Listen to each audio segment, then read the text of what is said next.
This is Franchise Today, brought to you by FRM Solutions, providers of the best-in-class software solutions for franchise relationship management. Franchise Today is your destination for weekly information, conversations, and interviews with accomplished industry leaders, all of whom share best practices for sustainable growth and sensible franchising. Here now, your host, Stan Friedman, to kick off this week's podcast. Today is Wednesday, April 21st. I'm Stan Friedman, and this is Franchise Today. So, what can I say but thanks to Steve Jackson for his return appearance last week, delivering the tale of the tape following a full year of dealing with COVID-19. Steve, as you'll recall, was my very first guest interview following the COVID-19 lockdowns last year. We were just entering week 3 of the coronavirus crisis when Steve joined us, and his return last week was with a look back at lessons learned as well as a look forward to what pizza to go in the post-COVID world may look like. Lots of lessons learned, and thanks again, Steve, for sharing some of them here. This week's interview also features lessons learned, but of a different sort. Today we're going to hear from Mark Van Wy, CEO of a magical brand that began franchising the first time in 2009. Zoom Room came to market with lots of sizzle and appeal, but it did so with a somewhat miscued marketing message and with unit-level economics that were not quite ready for prime time. Well, most of us know that no matter how much sizzle a brand may have, stories like that usually don't end well. Well, not the case here. Mark Van Wy was a founding partner at Zoom Room, but he wasn't the CEO, nor was he the go-to guy responsible for the financial disciplines of the business, at least not back then. That all changed in 2016 when he bought out his partner, became CEO, brought venture capital in, and got a second chance to do it all right. It's a great story and a magical brand. Zoom Room CEO Mark Van Wy joins me in 2 minutes or less to tell you all about it.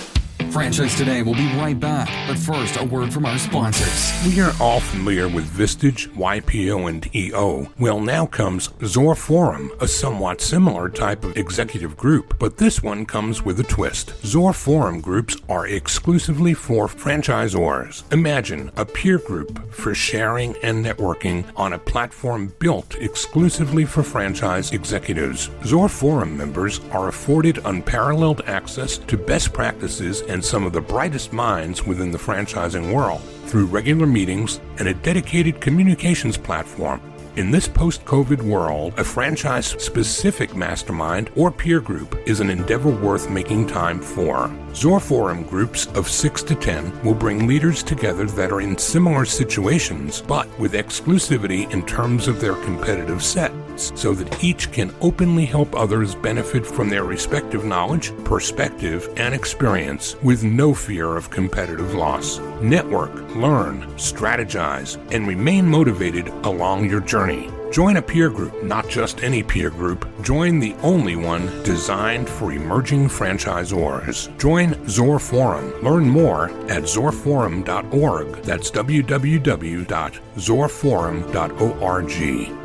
Zoom Room is an indoor dog training gym with locations across the U.S. and with many more on the way. Founded in 2007, they boast making more than 100,000 tails wag. Zoom Room franchisees complete a proprietary intensive training program deeply rooted in the scientific literature of animal behavior and the tenets of positive reinforcement. They offer group classes, private training, playgroups, and other socialization events, including birthday parties and doggy disco fundraisers for local rescue organizations. Their ever-growing curriculum includes obedience, puppy classes, dog agility, and a wide range of enrichment programs. Some of their specialties include shy dog workshops that address the anxieties often found in newly rescued dogs, therapy dog training, advanced dog tricks, and even pup Pilates to provide core conditioning and stability for older dogs. And now, under Mark's leadership, the corporate team are also experts too in scaling for sustainable growth through sensible franchising. And Mark is here to tell us all about it.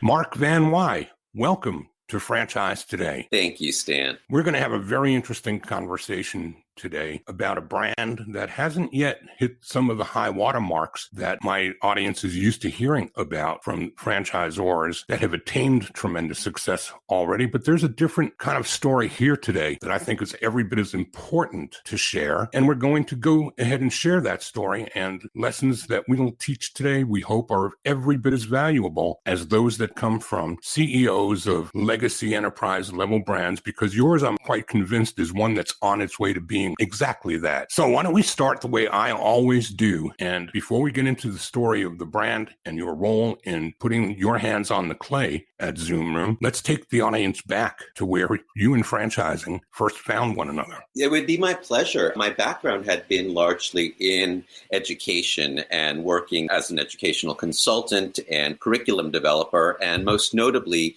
with the Boys and Girls Clubs of America, helping to design many of their after-school programs, all of these being leveraged nationwide and scaled to millions of kids. And when my partner, who originally came up with the opportunity for Zoom Room, had pitched it to me, the idea from the outset was for it to be a franchisable, scalable, replicable model, which I already knew how to scale an educational platform on a national scale. And that would have been what year? We first started planning in 2007, and then franchising began in 2009. So why don't you take us forward from there? Tell us how franchising began, what it was you were looking for at that time, and then we'll ask you to give us a brief look back from the current day, because today we're going to talk as much about things that you're going to be doing based on lessons learned. So we want to get to the lessons learned part by revisiting the timeline from '09 until the current day. Certainly. So 2009, of course, should strike a chord as financial crisis and a difficult time to be starting a business. But what we had come out with was something that was such a complete difference than anything else in the pet sector that was available for franchising that we were really flooded with demand and garnered a lot of interest from franchisees from the get-go. It was a much more affordable model and a really much more fun and engaging one, and had been designed to eliminate the typical headaches you'd find in more old school ones like daycare and kennels, things of that nature. So there was some rapid early growth. My own role in the company at the time was not at the helm. I was building up sort of the look and the feel of it, what captured people's emotions, as well as the technology underpinning of it. Going a few years in, I suddenly was at a wedding, actually, and I had a friend of mine come up to me, a close friend, and tell me that she had a dog and wanted to know if I could give her the name of a good place to take it training. And I was a bit taken aback, and I said, well, did you forget what I do? And she said, oh, no, not like agility stuff at the Zoom Room. I mean basic obedience, puppies type stuff.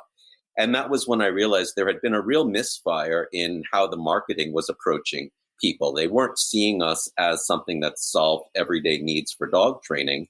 And then as I began to pull at that thread, a lot came unraveled. And what I discovered very sadly was I had never really been looking at the numbers. It wasn't my job, and shame on me for having my head in the sand. But when I saw that these locations were just breaking even, and that a lot of these locations, I started to go back to their applications and find that a lot of these franchisees early on didn't have sufficient capital to start a business like this and weren't in locations that were necessarily the ideal ones. I was really taken aback. There was so much about this brand that was great, but clearly quite a bit that was way off kilter from what I would have liked. All right. So as a baseline, then, let's just set the table for what we're going to unpack. You, unlike others in the canine space, you're not a retail store for the purchase of dog food or supplies, although you have a retail component. You're not a kennel or a daycare. You're zoned retail as opposed to industrial because you really are a retail store. You have a better insurance position than most people would in the doggy daycare, right? So you're not saying goodbye to the owners and working with the dogs. The owners are there and with the dogs the entire time, if my understanding is correct. Exactly. Our motto really tells our story, which is we don't train dogs. We train the people who love them. Mm-hmm. And so owners are with their dogs at all times.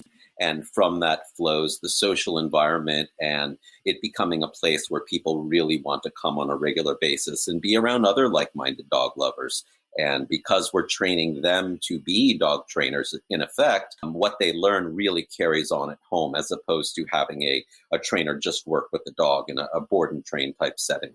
So the story, as I understand it, is a partner recruits another partner who share a vision for something that is unique, something that there should be a market for, something that is purpose-driven, and who doesn't love dogs? And in the competitive set, something that's in a better position than almost anyone else offering anything within the canine world. And still, the unit-level economics weren't working. And you weren't leading that charge at that time, but your discovery of that led to some retooling of the brand and its leadership as well. So why don't we pick the story up from there? Of course, Stan. So exactly. Once I realized that there was such a disconnect between what I saw as the potential to genuinely own the entire category of dog training on a not just national but global level, and that opportunity was there and incredibly attractive from how the stores were performing, I took I guess at the time it might have seemed drastic, but looking back, best thing I ever did.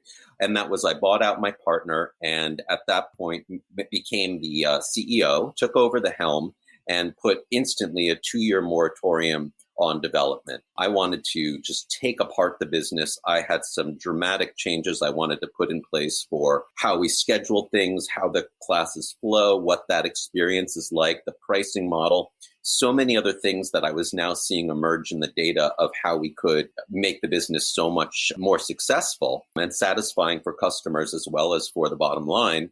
And I knew to build out a lot of the infrastructure I needed, I would also need more capital. So I used the 2 years to take apart and rebuild the concept while preserving its core values and look and feel, and also searching for a VC to come in to be a financial partner in the business to help me bankroll the growth I was going to need to do in building up that infrastructure. And what year would that have been? So that was 2016 at the top is when I took over and began the search and found the perfect VC, and they came on board in the latter part of 2017.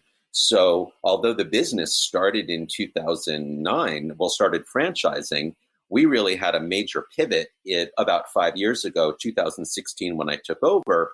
But the clock for us really starts in mid-2018 when we implemented all of these plans with everything behind it, and were able to truly launch Zoom Room as a 2.0 concept just a few years ago.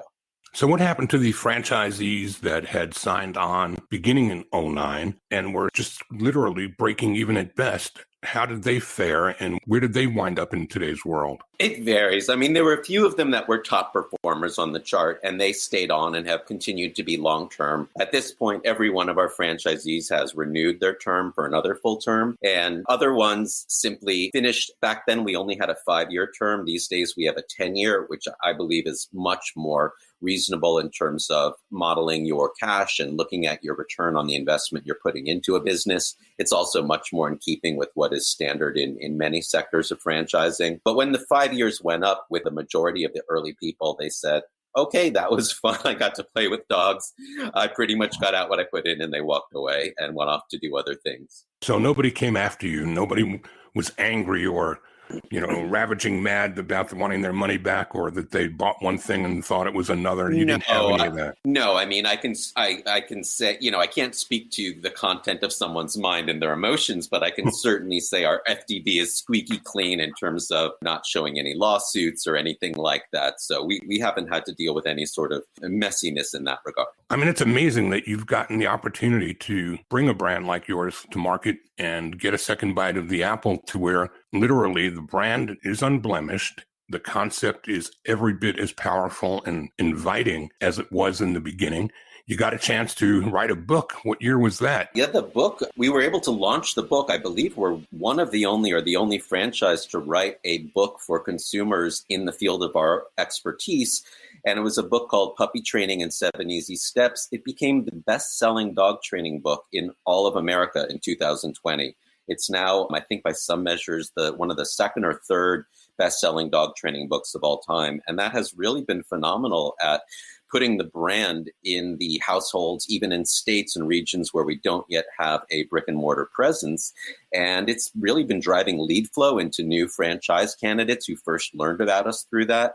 And we hear regularly from our franchisees that they get new clients who first heard about us, especially during the pandemic when there was this just enormous 700% increase in dog ownership in America. That is the kind of thing that is not a bubble, but will have lasting legs, because those puppies are today's dogs and will continue to be an important trend in pet ownership in America that will serve us and the pet industry as a whole extraordinarily well as the years go on.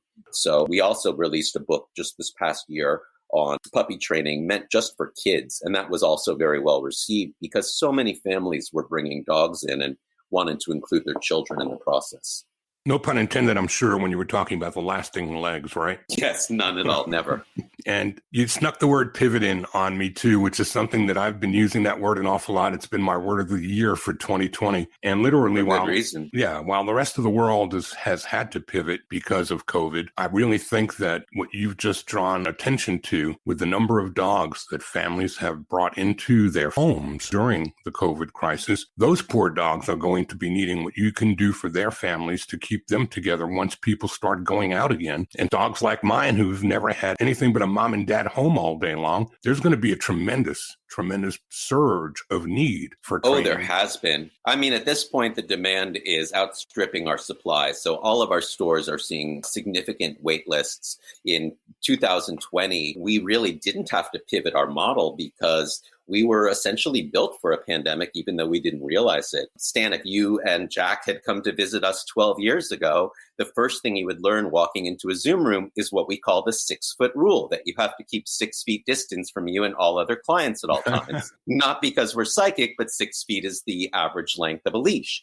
Right. And it helps, just in case something does go wrong, it gives you exactly the amount of reaction time necessary. We also teach a puppy preschool class for puppies who are at the ideal stage of development in their brains where they need this training and socialization, and yet they don't have their full vaccinations yet. And so we'll tell them, well, your puppy really needs to benefit from this, but you can't go out of the house unless there's some place that's set up exactly to serve this need, which Zoom Room is. So we get tremendous referrals from vets. But what this means COVID-wise is we already used hospital-grade germicide to sanitize all important touch points and all of the equipment throughout the store because it has to be at that level of sanitation for puppies who don't yet have their vaccinations because we have adult dogs walking in off the street there as well. And we use very small group classes, so we had no need to reduce congestion. We didn't have to do really anything other than the use of face coverings. So for us, our big pivot was really changing our business model significantly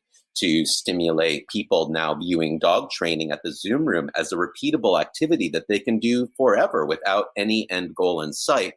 And that changes all of the numbers in terms of lifetime revenue versus our cost to acquire, and was able to virtually overnight make all of our stores significantly profitable, as all of them are today. So what we're going to do right here is we're going to take a break. What I'd like to do when we come back is talk about those systems, processes, and learnings that brought a whole new look and feel to the back end of your business and how those franchisees are now profitable and happy and glad to be here. And then we'll talk some, too, about who it is that should be looking to Zoom Room as an opportunity because it fits their needs and purpose in life, as well as their need to make an income. We're talking with Mark Van Wy. He's the CEO of Zoom Room, and we'll be right back. Franchise Today will be right back. But first, a word from our sponsors. This portion of Franchise Today is brought to you by Zoracle, providers of spot-on profiles, the gold standard of assessment tools that assure you're selecting the right franchisees every time. Unlike DISC or others that simply gauge personality or communication styles, Zoracle's spot-on assessments are all franchise-specific and based upon 7 sciences that nail the results each and every time. Your prospects simply answer a few questions online, and like magic, Zoracle's algorithms scientifically slice, dice, and analyze their thresholds for risk, their business acumen, and even their propensity for single or multi-unit ownership. Zoracle's spot-on analysis is like having a crystal ball, but there's no hoodoo here. It's all based upon science that flawlessly determines franchisee, franchisor compatibility, and accurately predicts performance. Why don't you schedule a demo today and take a complimentary look and see for yourself. It's the closest thing to a sure thing. Zoracle, spot-on assessments based on science, but delivering results that seem simply magical. Check them out at www.zoracleprofiles.com. My conversation continues with Mark Van Wy, CEO of Zoomroom, a one-of-a-kind canine franchise offering training for the owners, not for the dogs. I love that. I think that is so telling as to leveling the expectations of what people who have pets that need help, they think is what they're bringing themselves to you to gain, when it's really not the pet that needs help, it's they themselves. And I suppose having a background as yours is in neuroscience, theater, drama, how did all that come together to get you into this world, Mark, and how do you use that every day? The neuroscience, to some extent, I guess could be a stand-in for my personal love of and a lot of experience teaching math and science. A lot of the success and the turnaround that we've had has been due to very careful applied behavioral economics, using subtle psychological shifts in our messaging and our structure, even just the way that our menus are organized, the way that information is presented, to set anchors, expectations, and to model everything. At this point, tens of millions of points of data, and to never be satisfied, to rest on the laurels. Our year-over-year growth continues every single year since we did that relaunch a few years ago to be almost 5 times bigger than the pet industry itself. And we don't see an end in sight. We're now talking in 2021, and we're still blowing out record sales across our locations. So I think that helped. And the background in education, at some point, kids and dogs have very similar needs, and my personal belief in positive reinforcement, which is simple and elegant, but also extremely well documented in the scientific literature, really helps us be able to connect all the threads. We can use positive reinforcement to keep our clients happy, to keep our franchisees happy, and to keep our dogs of our clients learning. And it really is a connecting thread. And it's the same tools that I've used successfully as both a teacher and as a parent. And you found a way to take this from being just a short-term relationship with your clients to being clients that have a lifetime value that exceeds a tremendous amount of those in your competitive set. Isn't that correct? Oh, exactly. If you think about it, most people today, if they get a dog, or I should say many of them, their first thought might be, well, I'll go to one of the usual suspects. Maybe I'll go to a big box. And sort of the traditional notion is it's like a 6-class enterprise. I'll go take 6 classes because that's what you're supposed to do when you get a dog. And at the end of that 6 weeks, what the instructor at the big box might tell you is, okay, here's your graduation certificate, but here's the thing. I actually think you should take these 6 weeks over again because maybe your dog didn't learn it all. Or maybe your dog is just a whiz bang, and after a couple classes, your dog kind of knew everything and it felt like a waste of time. At the Zoom Room, 94% of our clients continue well past 6 classes. 6 is not even a number that makes any sense. But we don't do a hard sell at the beginning and say, you're going to fall in love with us. This is going to become something you do with yourself, with your dog, with your kids, your significant other every week for years and years to come. Our prices are very reasonable, but over a very long time, you're going to spend in lifetime revenue way more than those places today where the trainer comes to your house and charges you $1,000. We're only charging in drips and drabs. But this is going to become something that you just love. When you go to yoga, you don't think, oh, one more yoga class and I graduated. I can say I now know yoga. There's no end. You do it forever because it's so much fun. It's great activity. Everyone's learning and having fun. I believed that dog training could be like yoga in that respect, or other fitness practices. And all of the work we've done in restructuring has really been to prove out that model. And we have now at locations around the country, and the results show in happy customers and happy franchisees and phenomenal profits. So let's lay out what a day in the life of a franchisee would look like in a business like yours. What's it look like? Well, we specifically look for people that have no prior experience. We are completely confident in our ability to use the training program we created ourselves. We're looking for people who are extroverted and have a love of people and dogs. We can teach you everything you need to know to be the exemplar of dog training in your town.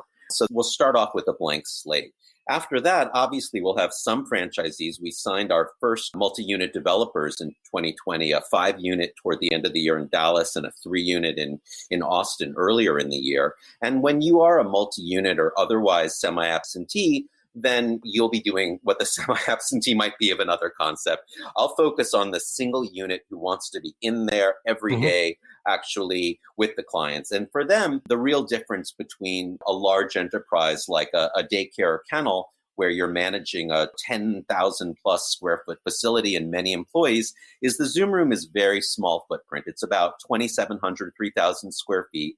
And you only have 2 people working at a given time. So it could be you and then 1 employee. And it is lean, the payroll's tight, and the costs stay very low that way. It's an easy space to manage. It's like a gym, so it's a box. So keeping your place looking great and tidy is important. Restocking your inventory. We have a wonderful pro shop. We can compete very well with things like Amazon and Chewy, making businesses that just sell pet retail in a brick and mortar have a very hard time. But for us, we just got your new rescue dog who was so shy and living under the sofa after a couple classes to come up and walk over and be friendly to a stranger and wag her tail. And so when we say, hey, this is the puzzle we think you should get, that's sort of imbued with a bit of an aura. So that helps there. So you're taking care of the store. Maybe you're hiring up. You're going to maybe promote some of your desk staff to be trainers at your store in the future. So you may be doing some staff motivation or some staff training. But a lot of it is having clients coming in for their services, which are typically small group classes like puppy classes or agility, where you're running around on the obstacle course. We do a lot of innovative stuff too, like indoor urban herding, where instead of herding sheep, you're herding these big exercise balls into soccer goals. So the curriculum is super fun, and you yourself will be actually teaching these classes, interacting with clients on a very reliable basis, where you get invited to people's weddings and things like that, which is really lovely. The software we use automates many of the day-to-day tasks so that you don't have to be too concerned with those. So a lot of the client acquisition, client retention, a lot of that is done through sophisticated algorithms that we wrote ourselves, and that frees you up to really focus on taking care of the clients. So who teaches the franchisee to become an expert at dog training? How does that work? We have a fantastic team here at corporate. We have a head trainer, Courtney, who is just wonderful at teaching the classes, and she partners with our director of operations, Liz, who's been with us the longest time. And the two of them together are our training team for new franchisees and help with all aspects of onboarding. And that includes certainly all of the dog training, but also learning the business itself, learning about the marketing, the software, facility management. We put tremendous care into every aspect of the business, like exactly how you merchandise your treats or your bowls or your collars and leashes. There is an art and science to all of this. Everything gets piloted, tested, reported, measured. If we can't measure it, we don't do it. It's something that I feel very strongly about and governs everything that we do. And we're always innovating and trying new things. Some of them end up on the cutting room floor, and the ones that have tremendous potential get leveraged and pushed out to all of our locations. How long does it take for someone to train up and be prepared to begin doing what you've taught them and becoming a franchisee/trainer as well? So from the moment you sign, you're doing several things in parallel. Obviously, you're looking for a site, and even though we are an emerging brand, we have a fully dedicated real estate team that's there to help you, armed not just with knowledge of your area, but with tremendous demographic research that we know in terms of what comprises our ideal clientele. And so while that real estate search is going on, at the same time, you're going through an online platform that will probably take you 6 to 8 weeks. There's videos, there's reading, there's essays, it's interactive. You'll have a mentor checking on you and we're helping you through that process. And what that's going to do is really give you a grad school level understanding of animal behavior. And it's that foundation that in many ways is why we at this point have more 5-star reviews than any other dog training business in the country. And a lot of it is because our trainers are such expert diagnosticians. You know, the teacher who doesn't just teach your daughter, but actually says, you know, I've been watching her and here's what I've noticed she's doing, and gives you that kind of feedback so that you now understand them better and you can communicate in the case of dogs, understand their body language. So the ability to explain instead of just get the dog to do something, but to say why we're doing what we're doing and how it works and show all the little tricks behind the curtain. That's what really gains the trust and gains the understanding, because we're not going to be there with you at home when you get home. And you won't just know the magic wand to wave to get your dog to do something or stop doing something. You'll really understand what the science is behind it. And it will make so much sense and be so easily digestible and comprehensible to anyone. Is it easily taught once the franchisee is certified and becomes able to open and do what you've taught them to do? What happens to those that they bring on board? Who trains them? Is it the franchisee or do they come to you? Great question. So we set everything up so that at the point where you can bring up to 2 people to training with you. After that online, we do have an in-person training program, which takes 15 days. And over that period, the focus is on the things that don't work very well in an online platform. So that would be physical handling of obstacles and of dogs. We'll bring in a lot of the typical types of dogs you might see in your actual Zoom room. So dogs that are highly reactive, right, fresh out of a rescue, things like that. At that point, you're ready to open the next day as soon as your store is built out in terms of your training.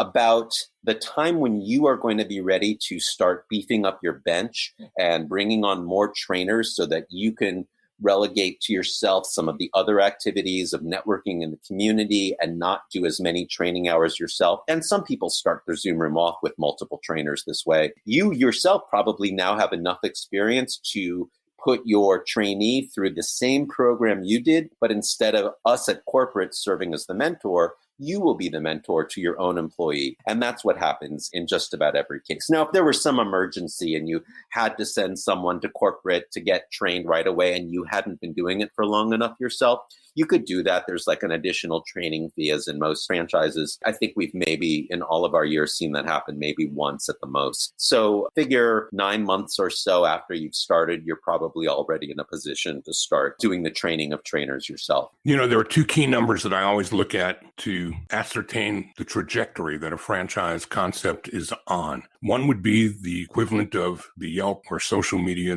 the consumer's perception and affection for the brand. In your case, Net Promoter Scores, which I think are on the level of satisfaction, if I remember correctly, is like an iPhone or being a customer of Amazon. Those are huge, huge accolades. So you're clearly doing things right this second bite of the apple from the consumer's point of view. The other barometer for me, the other bellwether, would be the item 19 and the financial performance disclosures. Would you care to talk some about yours? Because from what I've studied, they are pretty unique. They are. We started 2020 with only 6 franchise locations, plus a few company stores. And that is not what you would normally expect from a brand that started when we did. But if you see that as the baseline of where we launched, we, during the pandemic, opened 3 more stores, which are now up and running, taking us to 12 total today. We have 3 more openings shortly thereafter. And one of the things that people really love is that no matter what our current size is, that our item 19 includes profit and loss statements of all of our locations. It includes our cost to acquire. It includes our net promoter score. It includes our lifetime revenue. We even show, because cash flow is equally important, especially for a single unit franchisee, as just sheer profitability. We let people see how much cash you get back for a customer, even in a very short term, so that when you are planning out your advertising, you know how quickly you are recouping that. And the numbers are just incredible. So during COVID, we actually sold an additional 16 units. I mentioned a couple of the multi-unit deals. So for us, people were really, I think, seeing that opportunity. And we actually just sold another one today. I'm happy to announce. Congratulations. In Southern California. So things are really taking off. And I do think that being able to look at item 19 and see what the net profit margin is and all of that really helps people understand and able to model things out and visualize. It's so appealing and fun and just cool on the outside, but to know that the numbers are there under it, that gives people so much more reassurance, whether they're coming in to own an entire region, since we do have a lot of territory availability, or to just have one beloved store to start. How are you managing the geographic growth? I note on your store locators that you've got a lot of country between the East and the West Coast, and you've got many locations that you're developing, I guess, on either East or West. So are you pushing into areas that are adjacent and going concentric, or are you able to support franchisees that would open in any of the 48 contiguous states? We're able to go anywhere. I think that franchising has changed dramatically because of the internet. The fact that so much of what we do, we can do remotely in terms of the support that we provide. We have such an excellent support system, and we do site visits. And as we grow organically, of course, we'll be bringing on additional operations staff to provide that support and assign them specific regions. That will add an additional efficiency right there. But right now, we have stores that are opening in the next few months in Colorado, in Nevada, in Seattle, in Southern California, really spread all over the place. And for us, that works just fine. It's lovely for us that we already know, even though we have one store alone in Virginia, it's knocking it out of the park. And that gives us great assurance that, yes, we're based in Southern California, so naturally we get the most interest and we have the most stores here. But there are some things that are very specific to California and Southern California that wouldn't necessarily work elsewhere. So the fact that we have stores thriving in Texas and in Seattle and in Virginia and in Orlando now, Arizona, that's fantastic. I mean, it lets us know that we know what we're doing and that we have an excellent sense of where this concept will work, which is not anywhere rural, but wherever you've got a decent population density of educated people, we're there and we'll do great. What are your goals now for development for the rest of 21 and into 22 and 3? We expect to have 20 open would be the goal for the end of this year, with probably a bench of about another 20 in the process of opening. And we would hope to end 2023 certainly with 50 units open by then. 2022, I guess, will be some number in between those two numbers. Totally recession resistant, totally millennial friendly. Culturally, you're a purpose-driven business. Mark, I think you've got a great many lessons learned yourself. I really, really appreciate your humility in offering to share those lessons with an audience of emerging franchisors who will benefit from learning about the mistakes that were made that hopefully prevent them from making a few of those themselves, and for not giving up on your brand and for retooling and investing in it such that those who can invest as franchisees know that they are on steady legs and that you've got sustainable in front of growth and sensible in front of franchising. Yeah, I really appreciate it and grateful we had a chance to talk and tell that story about sometimes the smartest thing you can do is just go full stop and fix what's broken and then put your head down and keep going. How about some contact info for those that may want to reach out to you? Certainly. Zoomroom.com/franchise would be where you could learn everything about the opportunity. We've got a lot of great information there, videos so you can see what a Zoom room looks like to visualize it. And that is, I'd say, your best way in is zoomroom.com/franchise. Thanks so much for being here, Mark. Thank you, Stan. I appreciate it. What a fun brand and great story. But that's a wrap for this week. I'll be back next Wednesday and we'll do it all again. Until then, keep making great things happen for yourselves and those in your orbit. I'm Stan Friedman, wishing you the best, the very best of all things franchising, and Franchise Today is out. Franchise Today is a production of FRM Solutions, providing best-in-class CRM tools to empower relationships with prospective and existing franchisees. No excuses, just solutions. Find them online at frmsolutions.com. Join Stan every Wednesday at noon Eastern for another live episode of Franchise Today. Or, as always, download episodes on demand at blogtalkradio.com or iTunes. When you're part of a military family, you understand sacrifice and support. So at American Public University, we honor your dedication by extending our military tuition savings to your extended family. Parents, spouses, legal partners, siblings, and dependents all qualify for APU's preferred military rate of just $250 per credit hour for undergraduate and master's level programs. American Public University. Value for the whole family. Learn more at apu.apus.edu/military.